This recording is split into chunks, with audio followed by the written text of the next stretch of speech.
Hey guys, welcome. In this video, we'll show you quickly how to copy a page to another project in Canva.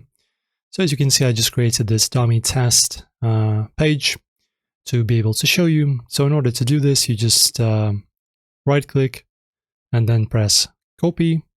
After that, you go to your projects in here. And then I'm going to go to this design. And in here, we need to just Control V. And as you can see now, this casual thing is in here, but it's actually on top of the previous page. So in order to avoid that, let us create a new page and we can paste it into here. All right. So let us revert the changes, add the page and paste it. And now your second page will contain your previous project, right? So as you can see, now we have two pages. If you enjoyed the tutorial, you're welcome. Like and subscribe, guys. See you in the next one.